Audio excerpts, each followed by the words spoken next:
Okay, so today we're taking a look at something that honestly feels a little bit like we're trying to decipher, those vague fortune cookie messages. I see what you mean.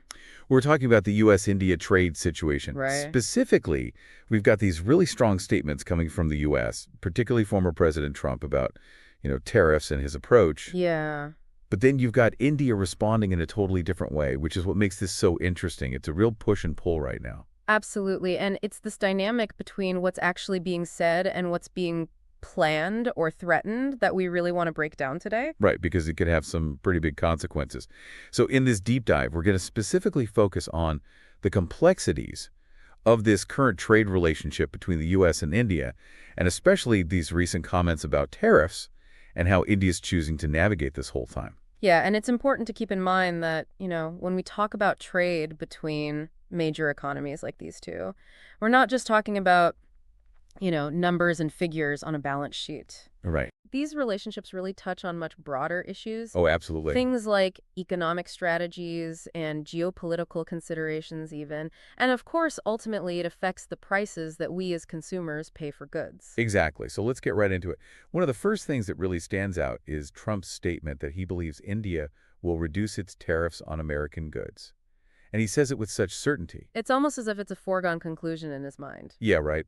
But here's where it gets really interesting. Almost at the same time, he announces plans for retaliatory tariffs against India, setting April 2nd as this crucial date. So it's like that classic good cop, bad cop routine in a negotiation. Yeah, or even like, offering a carrot while also holding a stick. Exactly. It's a strategic move to try and gain the upper hand, I think. Oh, it's a very insightful way to look at it. I think that this two-pronged approach from the former president is really about maximizing his leverage. Right. So on one hand, publicly stating his belief in those tariff reductions sort of sets that expectation, puts it out there. It's like setting the stage. Yeah, and then on the other hand, you have this looming threat of tariffs, which acts as a strong disincentive for India to just sit back and do nothing. It's almost like he's saying, I'm confident you'll do this, but just in case you don't, well. Exactly. And it's a pretty common tactic in negotiations, anchoring high and then threatening to escalate things if you don't get your way. Potentially, this could lead to a much more favorable outcome for him than he might have gotten otherwise. And he actually gives a reason for this seemingly contradictory approach, right? He argues that India is among the highest tariff nations globally, and that any willingness on India's part to maybe lower these tariffs is only happening because of the pressure that he's been putting on them. Which is very much in line with, his typical approach to trade discussions, this idea that, applying pressure and, even hinting at tariffs are the main ways to get other countries to make concessions. The thinking is that the potential economic pain will basically force the other side to rethink their position. And, he also throws in there that he has this very good relationship with India. That's a very standard diplomatic phrase. It is, isn't it? But almost immediately after he circles back to the tariff issue, saying that the only problem he sees with India is these high tariffs making it tough to sell American products there. It's like that very good relationship comes with a big asterisk. It does. It really highlights how transactional the relationship is from his perspective.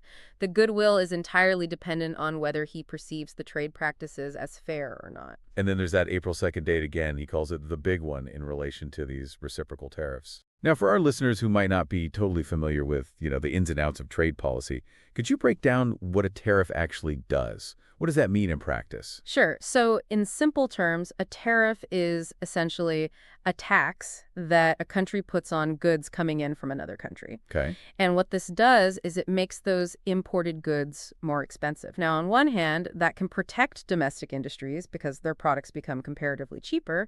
But on the other hand, it also means higher costs for consumers because they're now paying more for those imported goods. Right. So in this whole situation, what do these reciprocal tariffs actually mean? It sounds a bit like a you hit me, I hit you back kind of thing.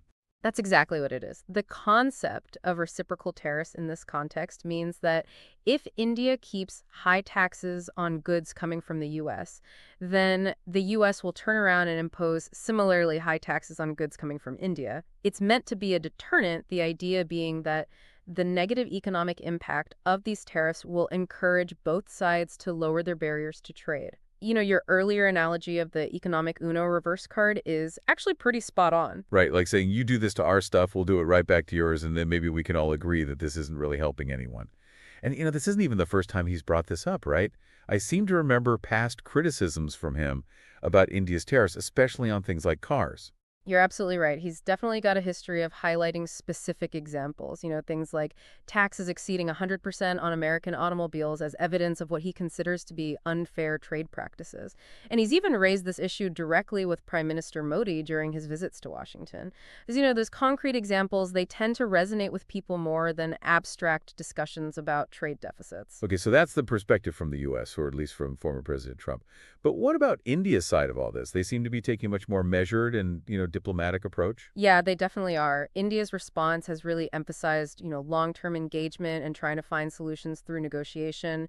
Their focus has been on pushing for a multi-sector bilateral trade agreement, which is basically a signal that they prefer these broad discussions that address a whole bunch of trade issues rather than these knee-jerk reactive tariff measures. Right, and you mentioned that multi-sector bilateral trade agreement. What else beyond just tariffs might such an agreement cover, and why do you think India is prioritizing this broader approach?